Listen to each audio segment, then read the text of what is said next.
we're a little bit out of practice again, and all we did was take 3 days off. So November 30th was the day that I hit, I think it was actually my 101st video. And since then, I was on the ball with doing one about every day. And got a lesson in self-care. I kept getting these messages or having this insight that I needed to drink more water and kept not doing it, and even like when I was skating and then I end up with like a really bad tension headache because I had not properly hydrated before and after. And then the other day I had a couple days where it was like I was really tired and I thought about going to bed early, but then I had other stuff I wanted to get done first. Like I wanted to watch the video before I posted the video, but I wanted to get the video done that day. And so I didn't go to bed when I wanted to. A couple times. And then this week, I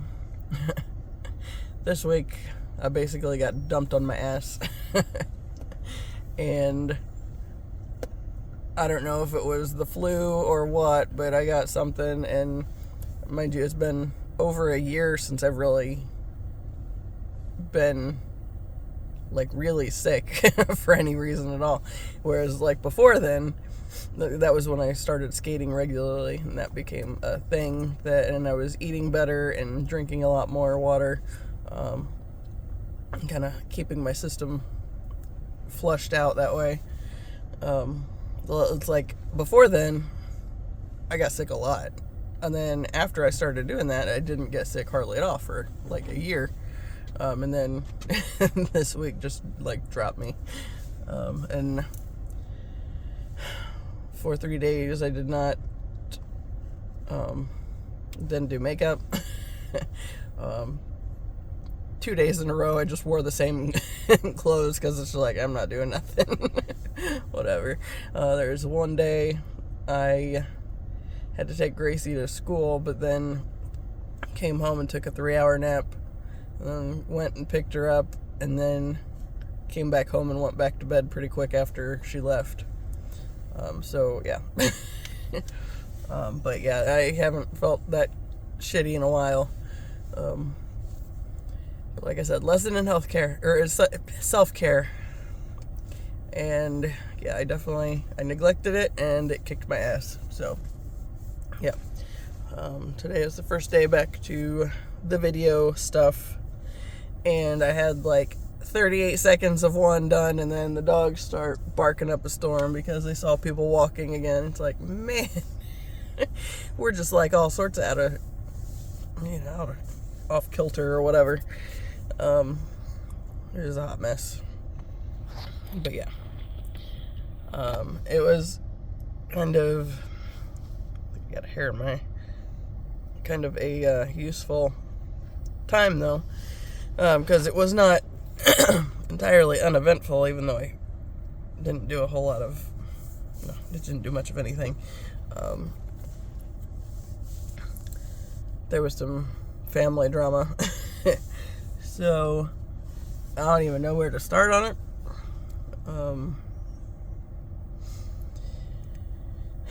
My mom sent this bubbly message to the group chat that has both her and my dad, me, my brother, and my sister-in-law. And she's all like, we need to figure out Christmas. And she said, I know we're not in the mood to, but we can't shelter Gracie forever, and we need to make Christmas enjoyable for her. Which triggered a whole lot of stuff. So,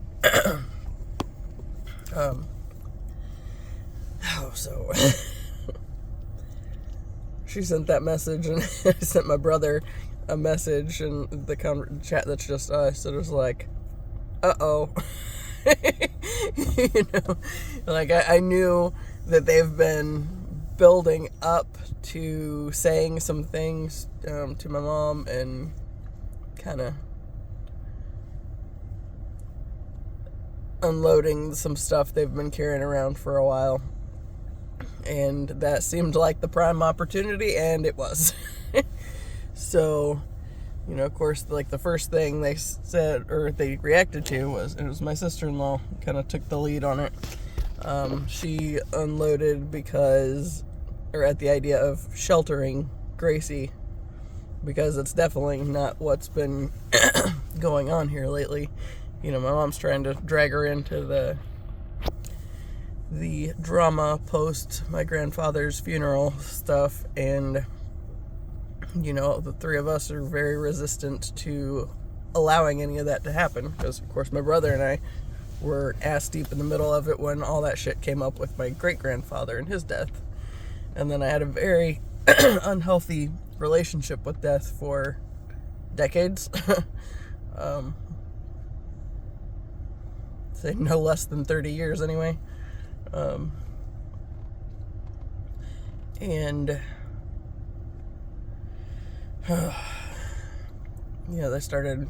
I let them do their thing, because I knew they've been holding on to a bunch of stuff for a while, and it's like, well, this is their opportunity. So I just kind of sat there like a fly on the wall. My dad didn't say anything either. He still hasn't commented on anything. I did add a little comic relief moment, but that was the extent of it. I don't think my mom thought it was that funny, but yeah, it was. They went off for a while about her ignoring Gracie, and when they've posted stuff about her choir concerts or other stuff she's been doing, she's ignored it. But then when they've gone to, when they would go to visit my grandfather in the hospital or wherever, she would be all caught up with trying to show them all these shitty things that she was finding on Facebook or whatever. Like she does a lot of the doom scrolling and then tries to bring other people into it.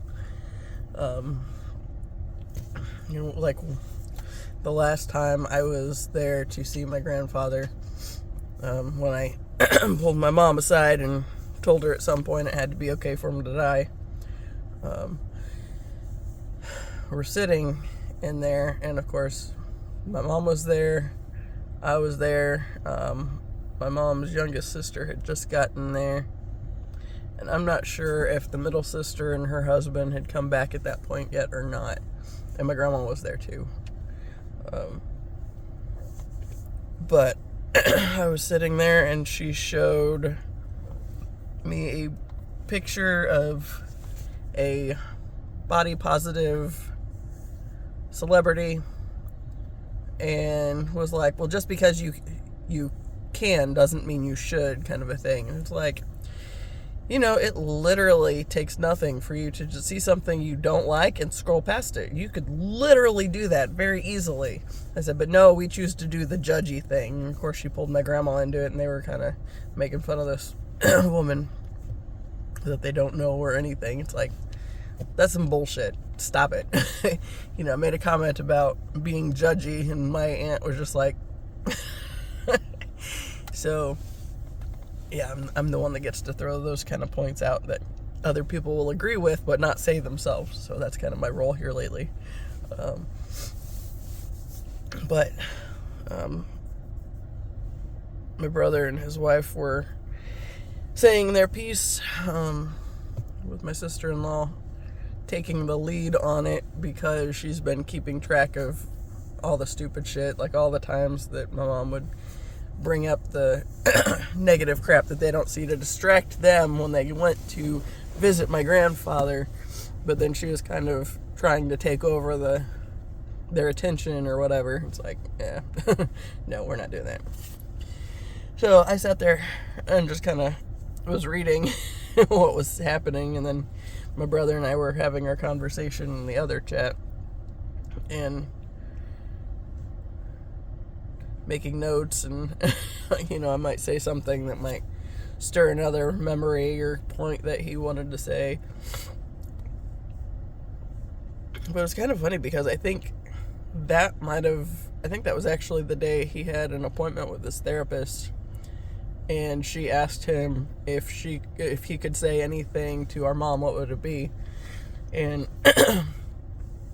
so he had a little bit of an opportunity to think about it and throw it out there, and then put it into practice later that evening. So that was a whole thing.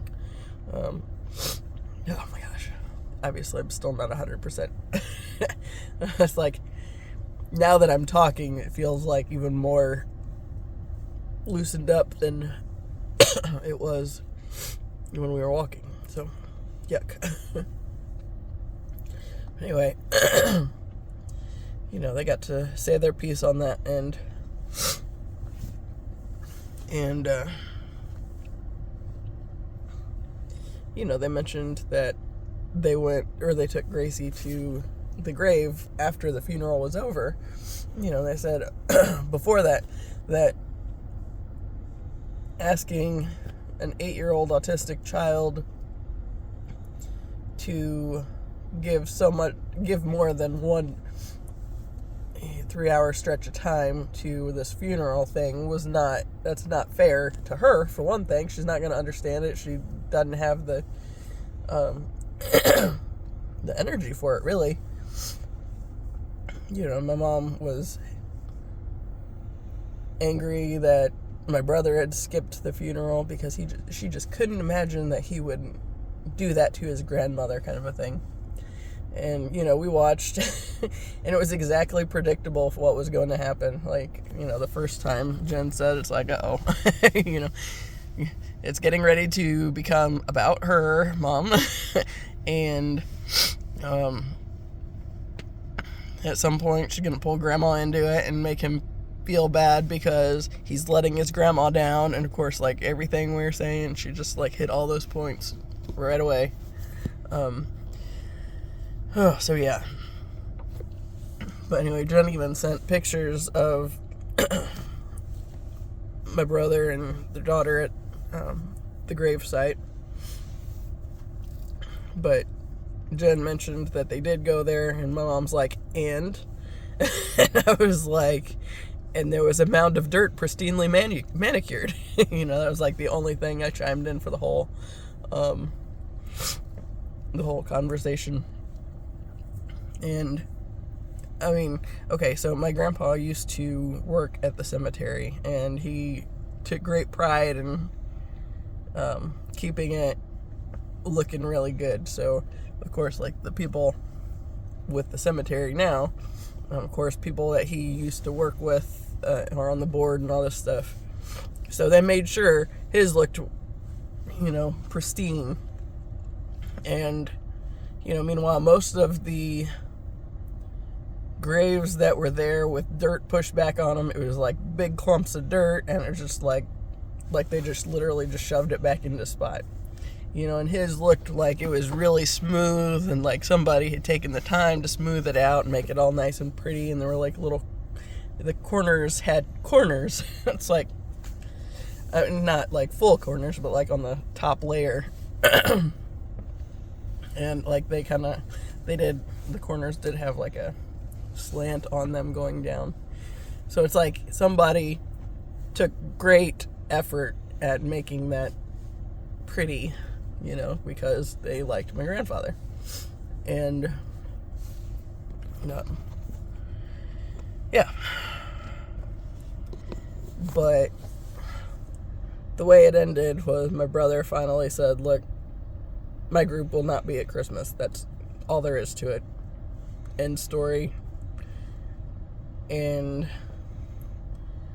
my mom kind of just stopped talking at that point. But, obviously she's not happy with anything. And obviously she's got stuff for Gracie and has to figure out when she'll do that and all that crap now. But it's like, yeah. And the crazy thing that I was noticing when my brother and I were talking at the same time this conversation was going on, I sent a couple of my friends messages and was like, my family's imploding. I had a dream that morning that I had, I have a conversation stream that's basically, it's to myself, to my own phone number, and just thoughts that I have along the way, or if I have a dream overnight and I want to write it down real quick but not wake up enough that I'm going to be awake. I try to put things down. And that morning, I'd had one, and it's like, that seems especially relevant. And I didn't write everything down, but I wrote like some of the big details down that I thought were worth remembering. And I remembered about the dream while we were having this, or while this conversation was going on. And when I referred back to it,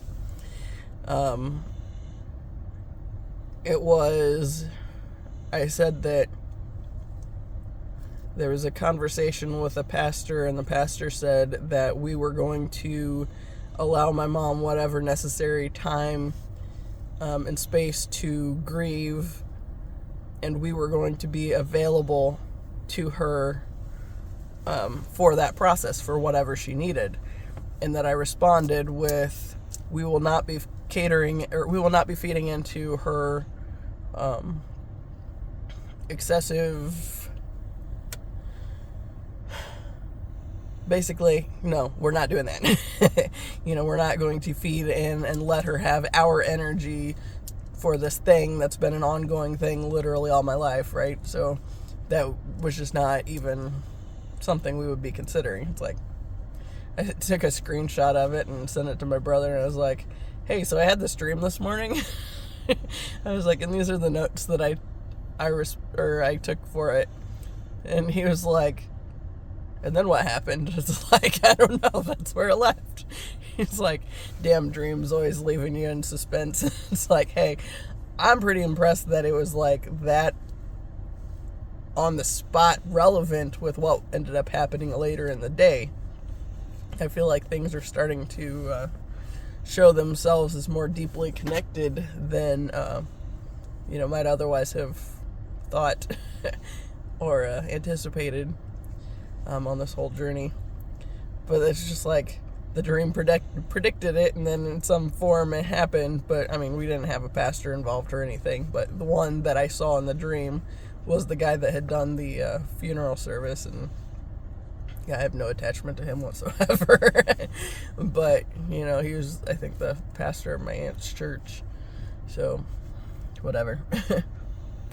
But it's kind of funny because I have noticed in the past few years, especially since I've been back after the divorce, my dad was watching this one online, or all this YouTube stuff, and it's like, I could not stand this dude. Anytime I heard him talk, it's just like all I can hear is hatred for general people, like if they're outside of the church community, that's like all I feel out of this guy.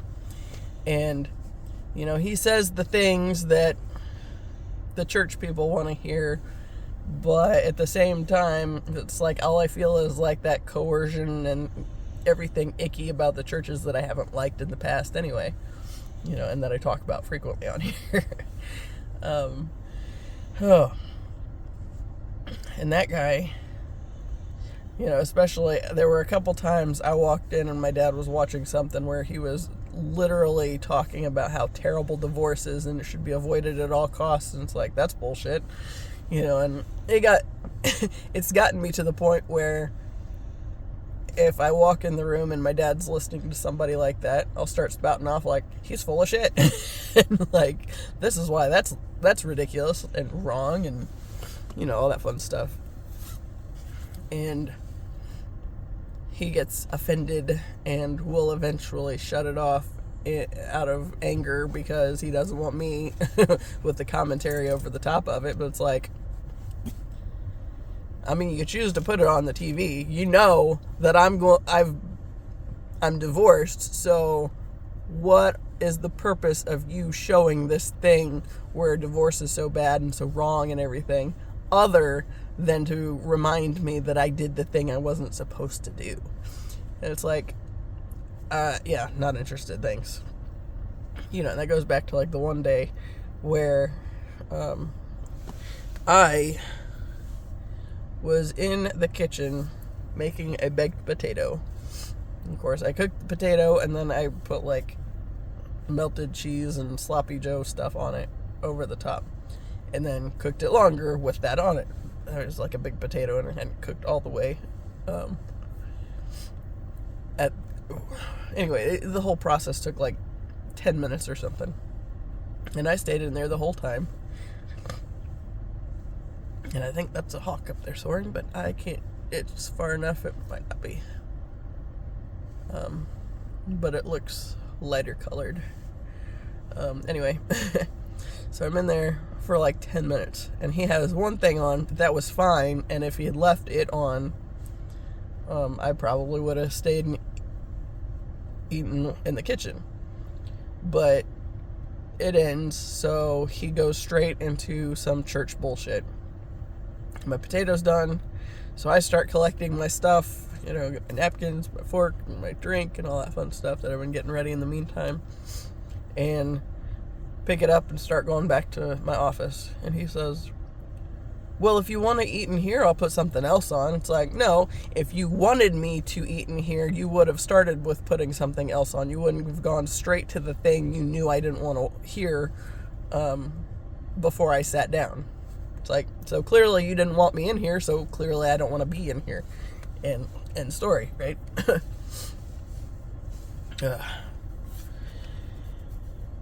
Just that kind of bullshit. Just, of course, since my mom's back at home, he's back full on that. Just, my brother and I are just like, how's Dad gonna react and all this? It's like, well, if it was while Mom was at the hospital, it was starting to be a normal human again, but since she's back, you know, of course, he's going to not say anything, and then one of these days he's gonna throw something out where we either need to be nice to Mom because she's going through some really hard shit right now, or whatever else. But it's never consistent, and it's, of course, because he's not minding his own energy either. But yeah.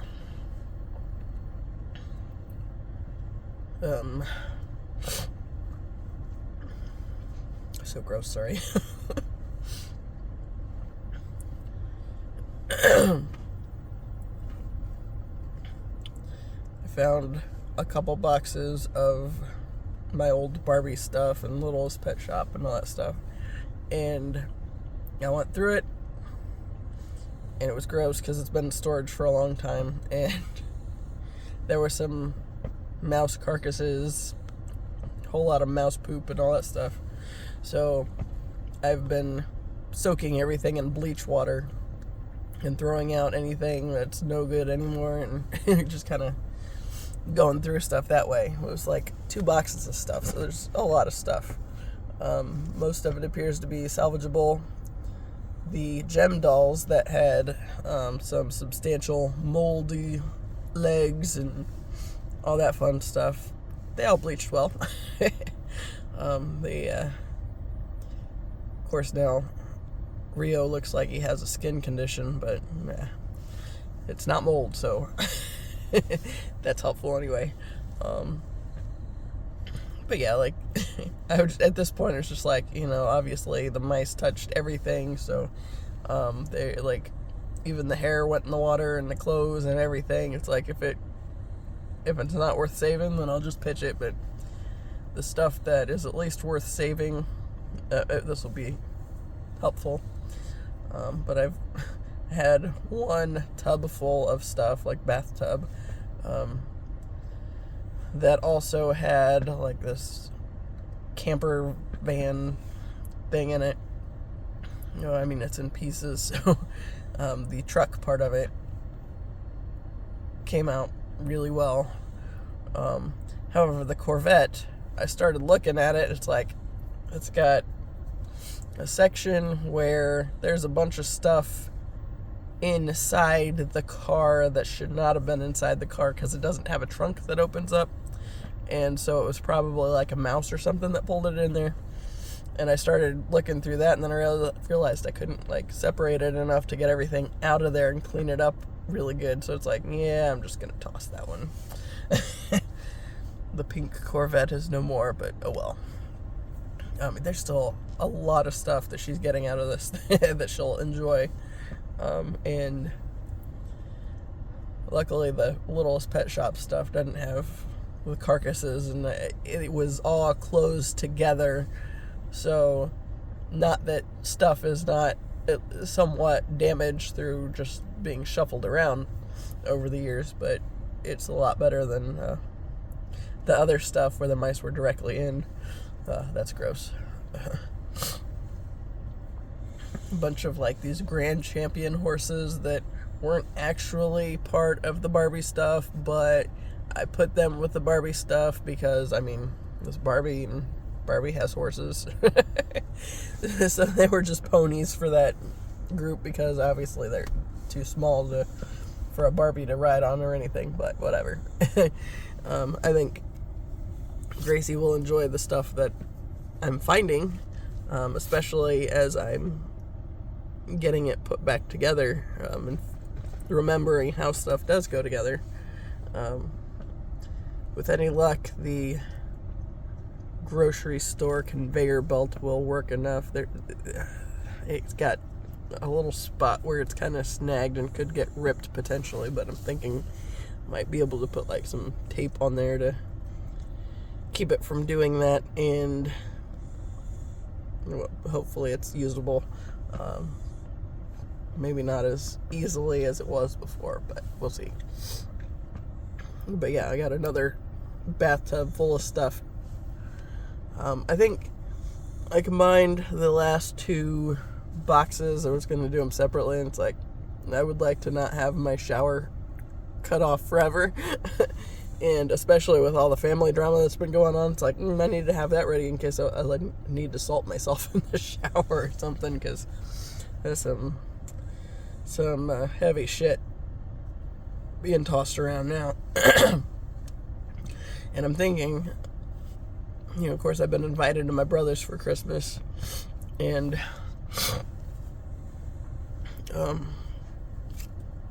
I will still go to the family part of Christmas, but mainly I think to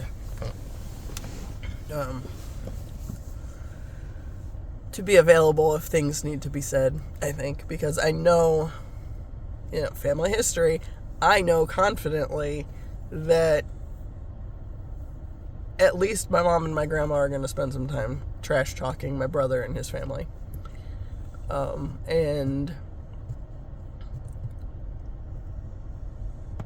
sometimes the others can be pulled into that kind of stuff, but I think if I go and then point it out for what it is, then they might settle down a little bit, but I'm not staying for the whole time. I've seen, I had this kind of visual where I see, mom and grandma trash talking them, and then I say something to them, say the hard things that nobody else wants to say or whatever, and be like, you know what, this is why nobody trusts anybody in this family, is because we know without a doubt, as soon as one of us pisses everybody else off or anybody else off, it's going to be the thing that we're talked trash about behind our back. So yeah, so that's a whole thing. My dad was commenting while my mom was gone. My brother, I told him what my dad had said to me the one day, and so he was like, I feel like I should check in with him, and it's like, do it. So he did, and of course we're talking, and then he and my dad are talking, and I hear my dad, because he's doing the voice texting, he says something about the men only want to watch football and the women only want to talk shit about each other. It's like, well, I mean, that's literally my family right there in a nutshell. Yeah, like those times that I've mentioned where I would be sitting on the window seat in the living room at my grandparents' house, and my grandpa would be the only one in the room. And he'd have some, like, football or whatever on the TV, and I'd be sitting there doing a puzzle, minding my own business. At some point, then he was going to be like, you have a thing in your lip. You know, just because that was, like, the most obvious thing there right off that he could think to point out about me that was different from everybody else. And it's like, yep, it's been there. Who cares? So, yeah. But it's like every single time we were in the room, it's like you don't have to say anything, and he always goes to the thing that's different. It's like, yeah. Excuse me if I don't consider the loss a loss. I think, yeah. Okay, hold on. Okay, I malfunctioned and forgot to take my Mucinex, and it is time for that again, so now I'm getting all snotty again. So that's part of my problem. Anyway, yesterday I decided to go to the library and get some movies in case I wanted to watch anything over Christmas while the library's closed and all that fun stuff. And, you know, I had thought about getting like a couple of kids' movies in there as well. I think the most kids-ish movie I got was the new Beetlejuice. Although Gracie might watch that. I don't know. The rest of them, of course, I mean, nothing says Christmas like Terrifier 3, right? So, since he's dressed up like Santa Claus at one point in the movie, from what I've seen in the previews and all that stuff. Yeah. But also, yeah, I got Candyman, Jordan Peele's The Candyman. Oh my god, that was so good. I watched that last night. I haven't seen the original Candyman movies, but I want to, and I would have gotten those at the library when I saw this other one. And it's like, I didn't know if it was like a remake or a continuation or what it was, but that was really good. And so I'll probably watch that one again before it goes back. But now I need to track down the original ones too. You know, it was kind of funny because my brother, I don't remember what happened in the conversation, but I sent him a Candyman gif on the text messaging, and he said something about Tony Todd, and it's like, I've never heard that name until you just said it, that I recall anyway. But then I looked him up, and of course it's like the Candyman. But the first thing I noticed was it's another December 4th birthday. So there's my mom, my sister-in-law, a girl I went to basic training with. There's, I think, a girl I went to undergrad with. And I know several people that, like, specifically were born on that day. It's like, that's kind of interesting that was the first thing I noticed. And the next thing I noticed was that he died this year as well. It's like, huh. Another one of those it's a big death year, for sure.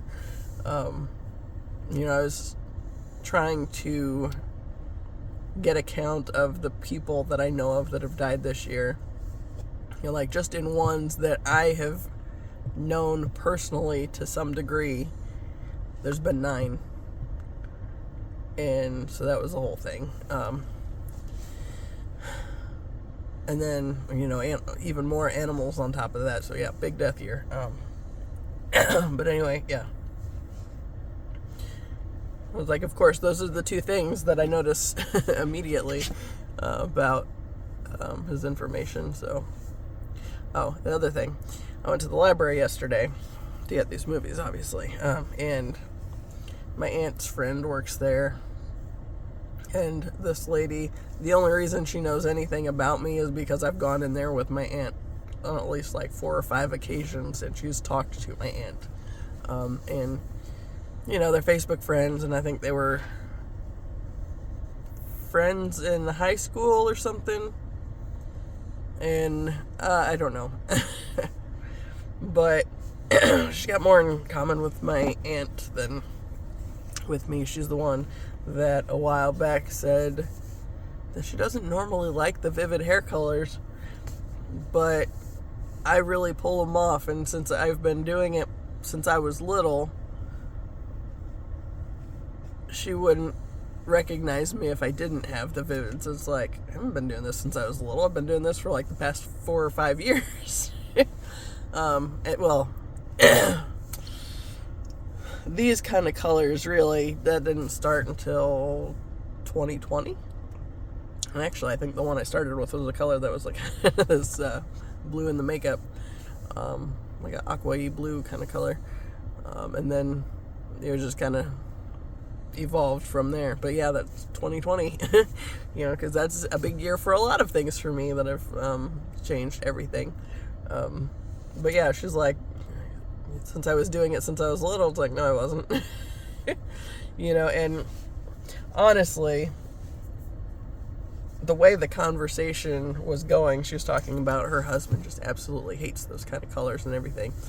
If there had not been a guy show up to ask something about the computers at exactly that time, then I would have probably gone into the little spiel with, yeah, I consider it douche deterrent because I know anybody that's going to judge me harshly for my hair is not somebody I'm going to want to be friends with. It's like, we're not going to have very much in common, and we're not going to get along very well. So it saves me a lot of time and effort having the crazy hair colors, because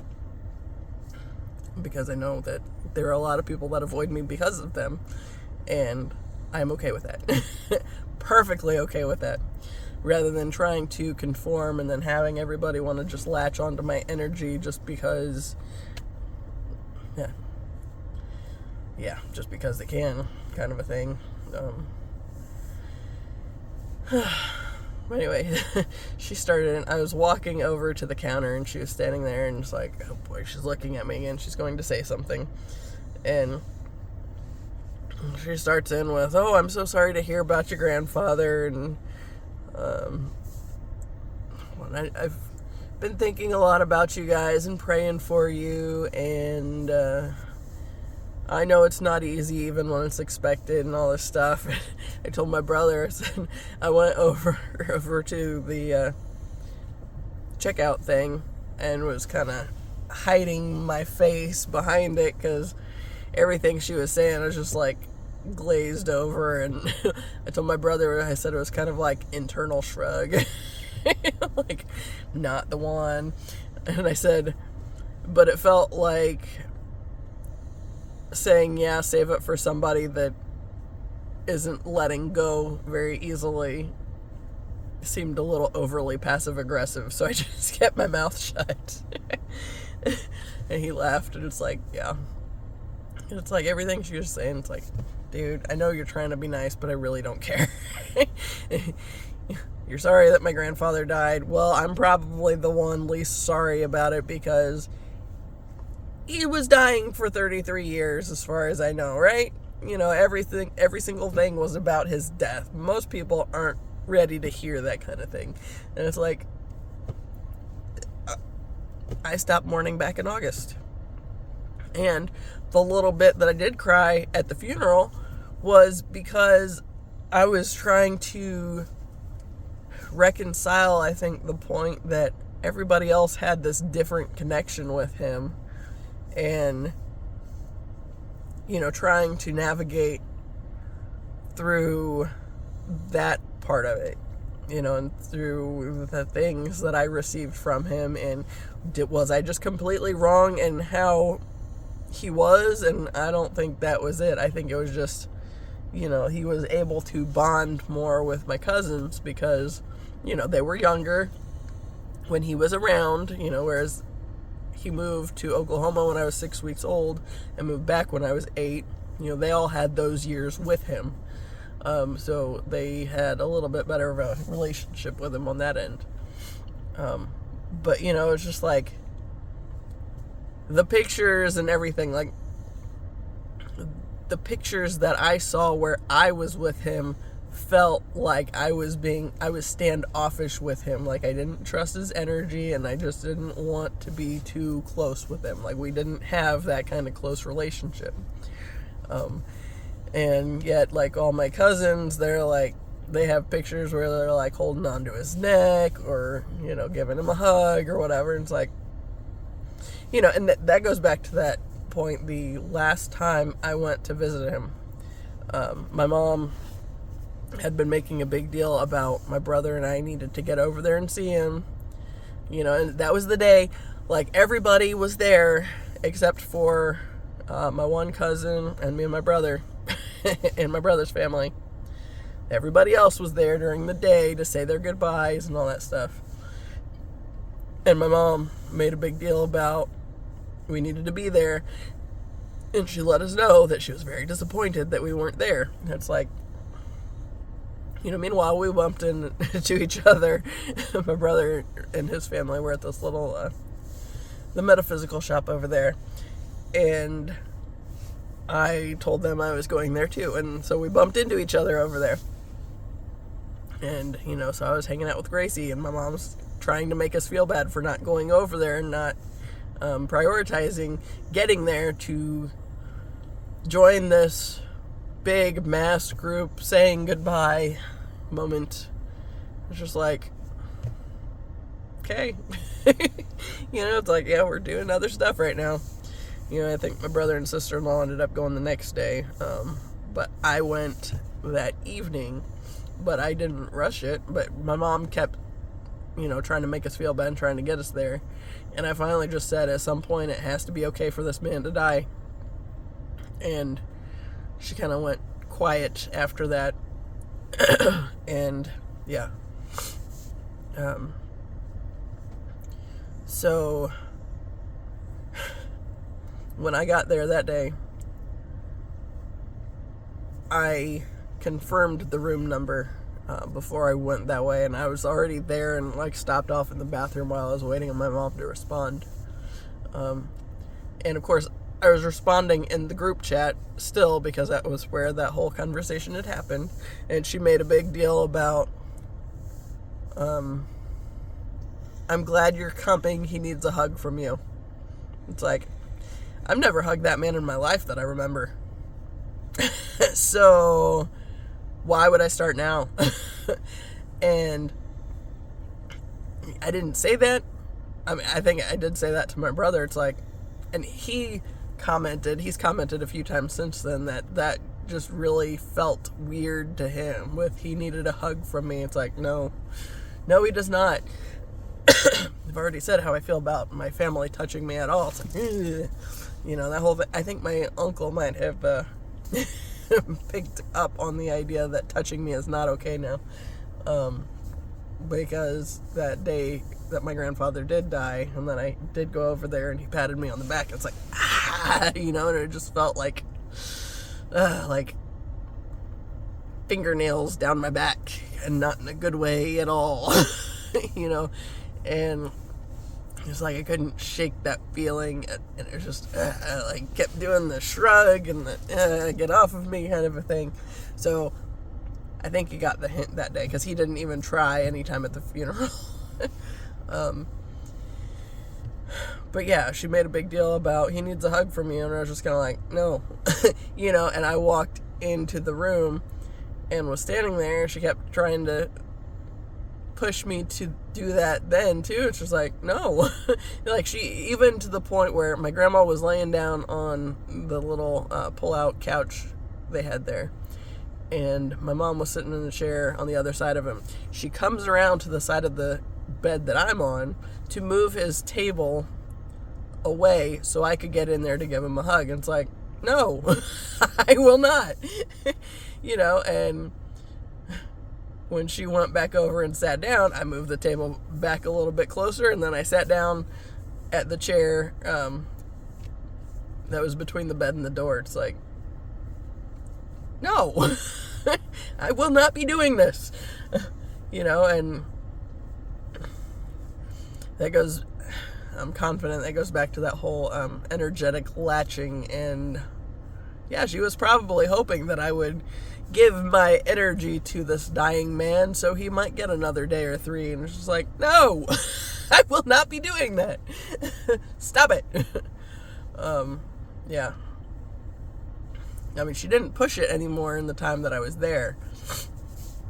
But, oh, sorry, that's so gross. Yeah, and then that was the day that I made her follow me out to the waiting room, whereas every other time she would be the one to go out there and pounce. That time it was like, what, you're not coming this time? And then she did, and it was just like, it has to be okay for this man to die at some point. And I don't know if she said anything to my aunts after that, but the thing she said to my brother was that she felt like I was already ready to have the wake or whatever. And it's like, you know what? Just get it over with. He's been dying for 33 years of my life, and I've been forced to mourn this man's death for at least that long. And then, no, I'm done. And yeah. So then that lady at the library starts in on it yesterday, and it's just like, fuck this. I don't want any part of this. I appreciate that you want to make me feel better by expressing your sympathies, but quite frankly, I don't care. It's something that's been too long coming and just finally was able to get over with. But obviously now we're having this other stuff that's surfacing that has to be dealt with to some capacity, and yeah. I had this visual of me leaving the Christmas thing. We're during Christmas Eve because my mom's youngest sister, who's having it at her house, is working on Christmas Day. But it's like I have this little visual where I could see me telling off my grandma and my mom for the way they act specifically toward me and my brother and all this stuff. But especially my brother right now, because he's still working on the establishing boundaries things, and I'm at the point where I feel like mine, as far as where my family is concerned, are immensely better than they've ever been. But I still see the little wavering moments for my brother. He's still feeling bad with certain things, and it's like, and I've when we've had some of these conversations, be like, don't you dare let her pull you back into that shit.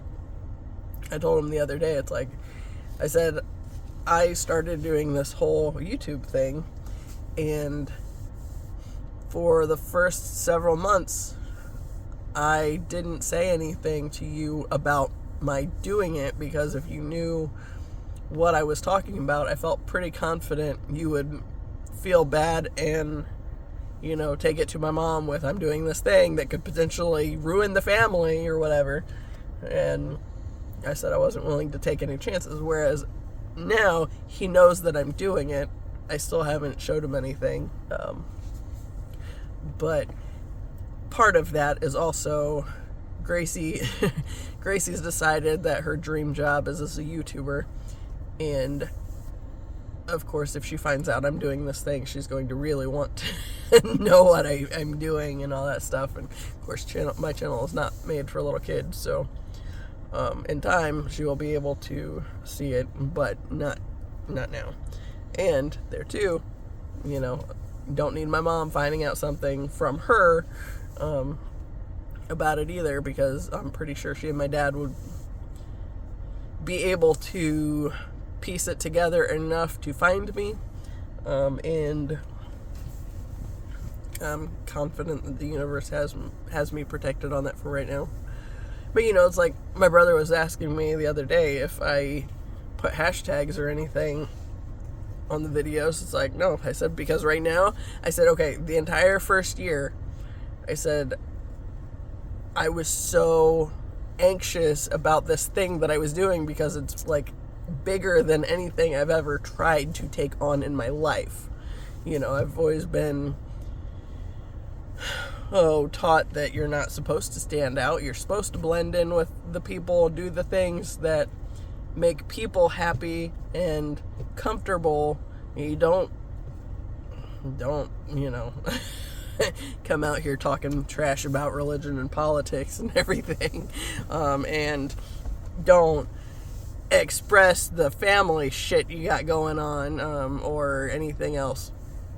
You don't do those things, because that would be like a travesty. And it's like, no, I do these things because I am confident that is one of the greatest problems of the world right now, is that nobody has any sort of sense of what's actually theirs and what's not, and therefore we end up in these toxic family systems which allow the toxic religion and government systems to have as much control as they do. So it's like this is like technically the biggest thing I've ever thought about taking on, and now that I'm starting to move forward in that direction, this has to grow naturally itself as people find me, however they find me. The universe will only put me in front of those that will benefit from somehow hearing something that I have to say, even if it's in a disagreement with me at first. Something, they're not going to be able to find it if something that I have to offer doesn't resonate with where they are at any given point in time. And I was just like, as I said, the first 3 subscribers I had on my channel made me freak out, because what the hell was I doing? And then why would anybody think anything I'd have to say was that interesting that they would want to follow me, kind of a thing. And it's like, like the first year, I made it to 12. And that was good. That was enough for me at that point in time. And then since the 1 year mark, which was November 11th, I'm now up to, last time I looked, it was like 41. It's like, it's slow growth, but this is okay, because whenever it is time for more, like, the people that are meant to find me will find me. And, this is one of those things that I know it's meant to be very big.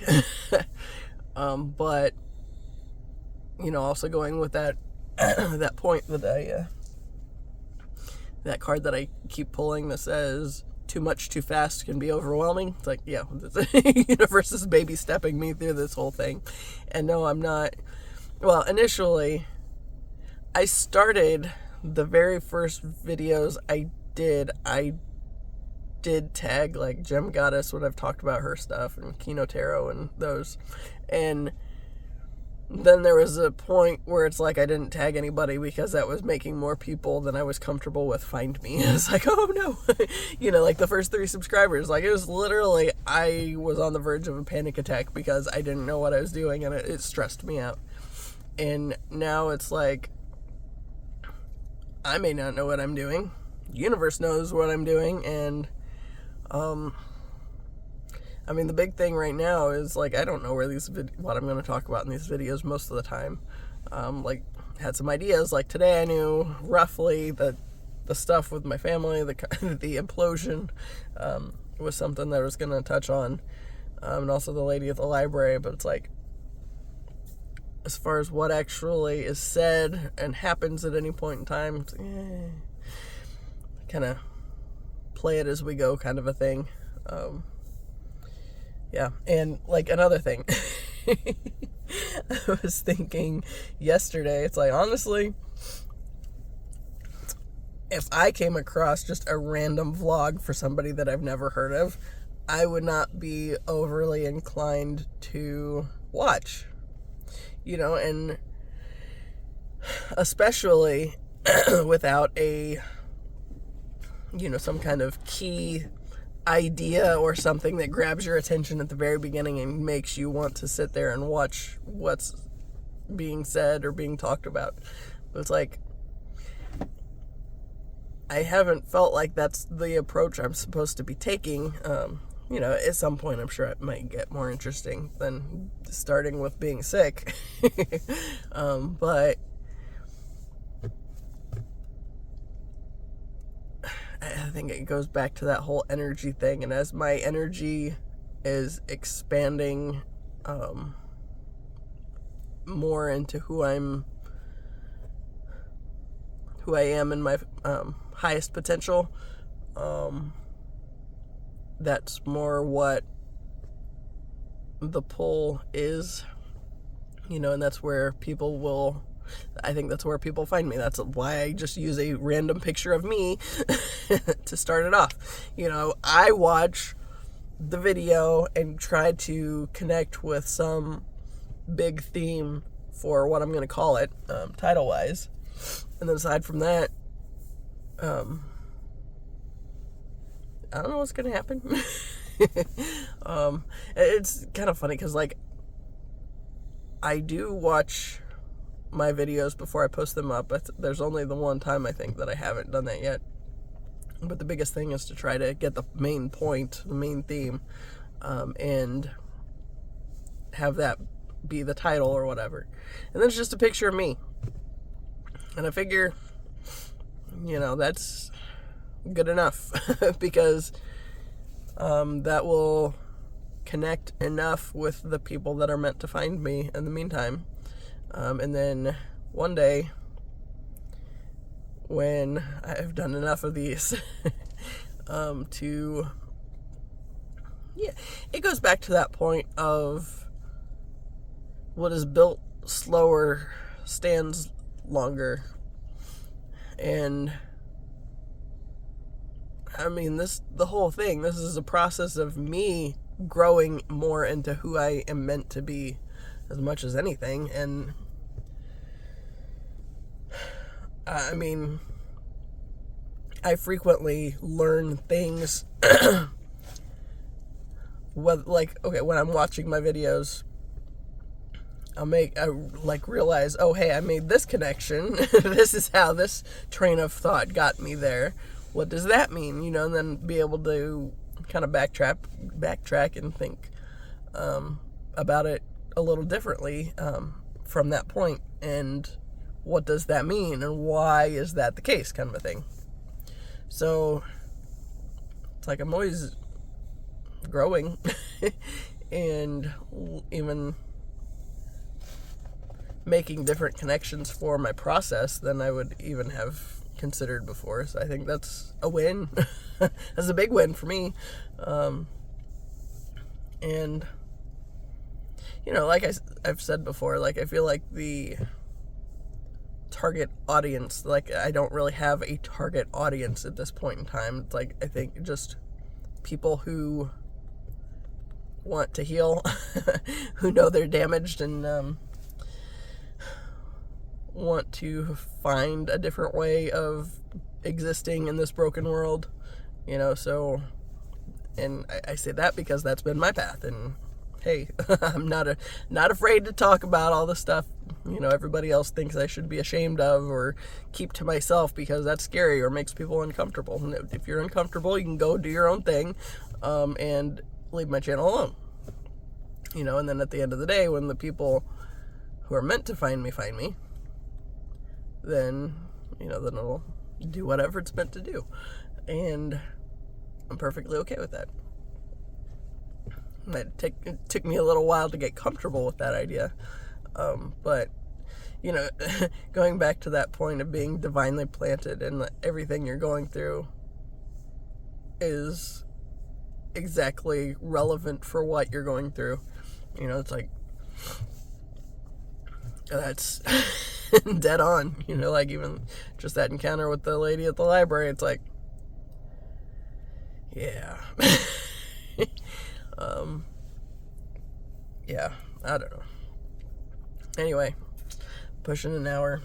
It's 31 degrees and I kind of still feel not ideal, but I might skate anyway for like 3 miles or something because I did not get to do that the other day, and as of tomorrow it will be 2 weeks. I don't like that. So yeah, it's cold, but I've skated in colder. So yeah, I might just suck it up and do it anyway, just because I haven't done it in a while. And you fall out of practice, and then you get slower if you keep being out of practice. And I think it's supposed to be a little warmer some this week. I think there's supposed to be a bunch of rain, so I'm not sure that I'll get it in that way, but I feel like I should probably make the effort, even if I just stay in either this parking lot and around the short little drive and walking path that way, or if I go over to the elementary parking lot and stay around there, because I can get my miles in pretty quick that way. Like I said, probably like 3 would be good enough today. So yeah, I'm gonna call it. So as always, I appreciate you, and until the next time, see ya.